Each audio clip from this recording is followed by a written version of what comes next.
Então, a ideia que John Locke vai desenvolver, né, quando ele fala separação entre ciência e religião, é uma separação formal, né, ao mesmo tempo que a separação entre Estado e Igreja. Por que isso? Porque a igreja que predomina na Inglaterra nesse momento é a igreja anglicana, que é submetida ao monarca. Quem escolhe os dirigentes da igreja anglicana é o rei ou a rainha inglesa, né? E essa separação entre política e religião também ela passa a ser formal, porque ela é includente de algumas religiões e excludente de outras. Então isso cria conflito político, né? E o Estado seria formado por contrato, que institui esse contrato, o contrato social, o pacto social, institui a sociedade política ou o Estado. E o objetivo dessa sociedade política do Estado é garantir o respeito aos direitos naturais e sagrados. Aquela pergunta anterior, né? É de onde saem essas ideias de direitos naturais e sagrados? Isso é uma criação mental, teológica, política, né? Para ser bem mais expresso, né? A igreja oficial e reconhecida, que é a igreja anglicana, volta-se para a salvação eterna. Ela é formada pelo livre-arbítrio e seu objetivo é a salvação das almas. E veja, não é todas as igrejas, todas as religiões, né? E aí, veja, o que é que surge nesse momento que é importante? No momento de deflagração, de guerras religiosas, de intolerância. Surge a ideia e a defesa da tolerância religiosa, porque ela é uma opção individual. A pessoa pode professar sem procurar intervir no Estado, né? Então ela é uma tolerância, mas não a liberdade religiosa. Ela é liberdade para os protestantes de determinadas vertentes religiosas, né? E para outras não. Então não se trata de liberdade religiosa, que é uma conquista. A liberdade religiosa é uma conquista muito recente. Mesmo sendo uma conquista que está expressa no Estado laico, é comum nós vermos discriminação religiosa, né? Na Europa, nos Estados Unidos da América do Norte, aqui no Brasil, né? Com relação a igrejas chamadas de origem africana, né? Quer dizer, então há intolerância muito grande, né? Então, tolerância é diferente de liberdade religiosa, né? Por que isso? Porque neste momento histórico, segundo Locke, né, não há a possibilidade de liberdade para os ateus e para os católicos. Por que não há liberdade? E sim tolerância. Porque por não terem o mesmo soberano e não aceitarem se submeter aos princípios do pacto. Ou seja, aqueles que são adeptos do catolicismo romano, a soberania não está na Inglaterra, não está no sistema de poder da monarquia constitucional, está no Vaticano, não é? O ateu, porque ele não acredita em nada disso. Então, se ele não acredita e faz profissão de fé nesses princípios do pacto que é elaborado e composto pela maioria, eles não podem ser aceitos. Eles podem ser tolerados desde que não atentem contra os princípios do pacto, não é? Então, dessa forma, o que realiza Locke?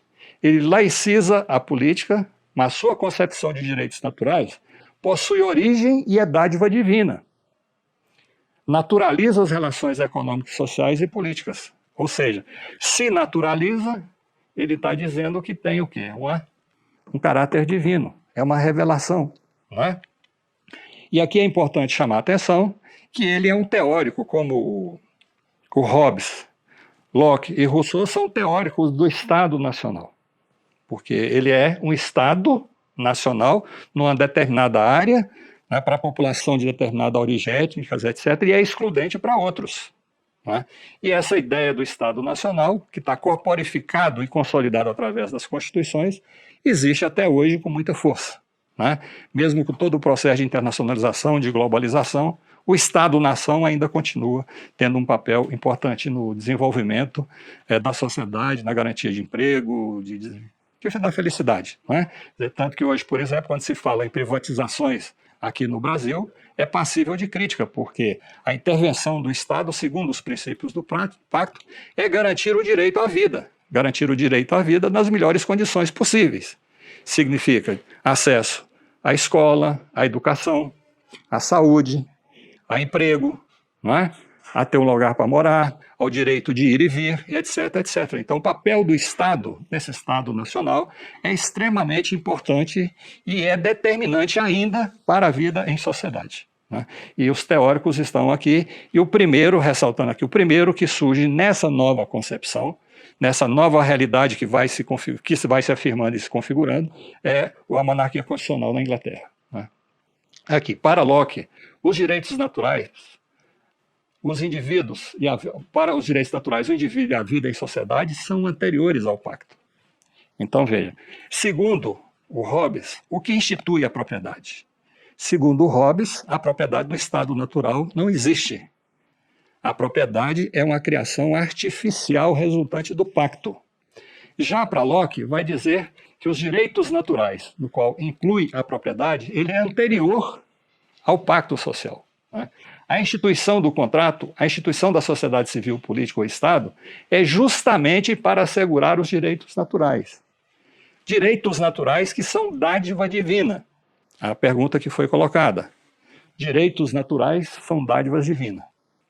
Segundo ele, né, o homem natural, a natureza humana, ele é pacífico, ao contrário de Hobbes, né? O homem natural é pacífico, é ordeiro, é sociável, e no estado de natureza, eles são livres, vivem em situação de igualdade, são dotados de razão e possuidor de direitos naturais, sagrados e invioláveis.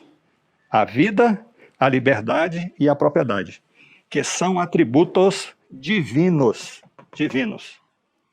Volto a ressaltar aqui, porque depois nós vamos pegar Rousseau, não é? Quer dizer, no estado de natureza para Hobbes, não há propriedade. O que se tem é o direito à vida. E para assegurar a vida, cada um pode fazer o que lhe aprouver, o que lhe garantir o direito à vida. Aqui já colocou um problema diferente, não é? Quer dizer, ele tem que ser um atributo divino, né? Esse homem natural tem esses direitos, os direitos naturais, porque são atributos divinos e, portanto, são invioláveis. Neste sentido, não há liberdade para autodestruição, para destruir o próximo ou atentar contra os direitos naturais. Então aqui, com certeza, o Locke está se referindo e fazendo um combate às ideias colocadas por Hobbes no Leviatã, né? O absolutismo, segundo Locke, ao permitir ao monarca legislar em causa própria, agride os direitos naturais e constitui-se uma agressão à vida, à liberdade, à propriedade e à igualdade. Ou seja, isso entre os proprietários. Eu já afirmei para vocês, é um pensamento de um pacto excludente. Fala de tolerância religiosa e é um pacto que comporta direitos àqueles que têm algo a perder, que têm interesse num bom governo, que são os proprietários de riquezas, né? Nesse sentido, todos estão obrigados a observar e respeitar a lei da natureza. Se é dádiva divina, é uma lei natural, não é permitido agredir essa lei, porque estaria agredindo a vontade divina, né? Os homens no estado de natureza se encontram em um estado de perfeita liberdade e igualdade, nenhum tendo mais do que o outro, sem subordinação ou sem sujeição, dispondo de sua propriedade. Maravilha, né? Maravilha. Se ficasse por aqui e a realidade correspondesse a isso que ele está dizendo aqui, não é? Não teria como e por que desenvolver posteriormente sua teoria política, né?